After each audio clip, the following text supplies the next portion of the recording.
In this video, I'm going to explain how you can get your first recruiting client with zero recruiting experience.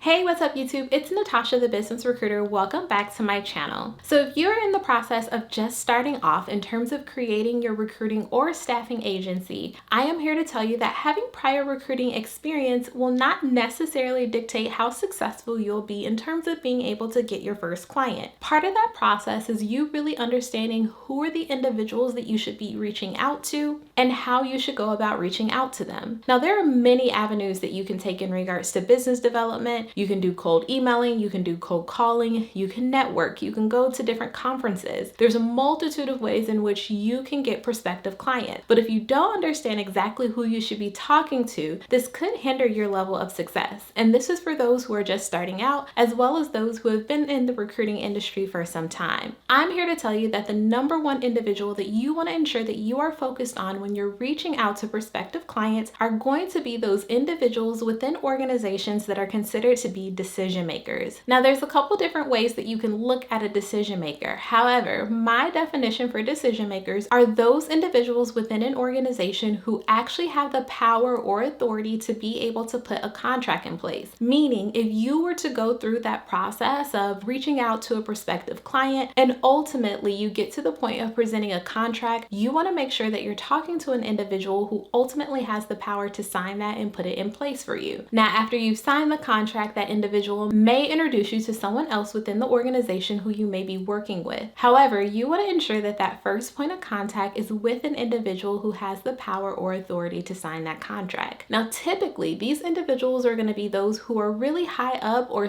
considered to be more senior within the organization. We're talking directors, vice presidents, senior vice presidents, and contingent on the size of the company, maybe even those who are part of the C-suite, or such as chief executive officers or chief marketing officers. Again, you want to make sure that you're reaching out to the individuals who have the ability and authority to actually make a decision within that organization. This is going to be extremely important because oftentimes those who are just starting out think that reaching out to human resources is going to be the best route for you to take in terms of getting that introduction to the organization and ultimately someone who can sign that contract. Now, while some human resources departments within organizations may be able to help you, I will tell you that 9 times out of 10, most will not. Keep in mind that if you're reaching out to a larger organization, many of them are going to have their own internal recruiting teams. Some of them can even see your recruiting or staffing agency as competition or a threat to them, so they're not ideally going to be as helpful in wanting you to proceed. Now, there might be definitely situations in which this doesn't apply. For smaller organizations who maybe don't have a human resources department that's that built out, meaning they don't have their own internal recruiting team, you might be able to reach out to the human resources director or the vice president of human resources in order to be able to put that contract in place. However, you want to be very mindful and intentional about who those individuals are that you're reaching out to from the very beginning. Now, if you're enjoying this video so far, be sure to go down below and hit that subscribe button as well as that bell so that you can get notified of all of my videos that do drop weekly. So now that you know exactly who it is that you should be reaching out to, now you need to focus on being able to create a list of who those individuals are and ultimately getting their email addresses or phone numbers if you're going to go about a cold calling strategy. Keep in mind that the strategy doesn't matter. At the end of the day, you want to do what you feel is going to be best or most comfortable for you. For me personally, cold emailing has been able to yield me a great deal of success, as well as just networking at live events or conferences. However, for you, you may enjoy being able to cold call individuals. So if that's ultimately what works for you, then that is what you want to do. And in order for you to be able to execute on your business development strategy, you're going to need the names and email addresses or phone numbers for those individuals. One way that you can go about doing this is leveraging LinkedIn Sales Navigator in order to create a lead list and then extracting that information from LinkedIn Sales Navigator using Lead Leaper or any other contact extracting tool. You also have have the opportunity to be able to bypass this process altogether and leverage external resources such as a virtual assistant or a VA to create lead lists for you. At the end of the day, this is a numbers game, so you want to have as many potential contacts as possible. And if you're planning on going about a cold emailing or cold calling strategy, you want to understand what that strategy is. How many emails are you going to send? When are you going to send those emails? How many phone calls are you going to make? When are you going to make those phone calls? You want to make sure that you have all of these questions answered before you actually start to execute on your strategy. Now, this advice is not all-encompassing at all in regards to how you can go about this process, meaning that there is no one-size-fits-all approach when it comes to being able to do this. Ultimately, you want to ensure that you're reaching out to the right individuals and understanding what your reach-out strategy is going to be before you even start. This is going to be one of the most important elements of your business development in terms of you being successful in regards to your recruiting or staffing agency. Now, if you found this video to be helpful, then be sure to give me a thumbs up, as well as do not forget to subscribe and leave in the comments some ideas in regards to other topics that you would like me to talk about. Recruiting is an ever-changing industry, and I'm super excited to be able to bring as much information and knowledge to you as possible. Thanks for watching, and I'll catch you in the next video.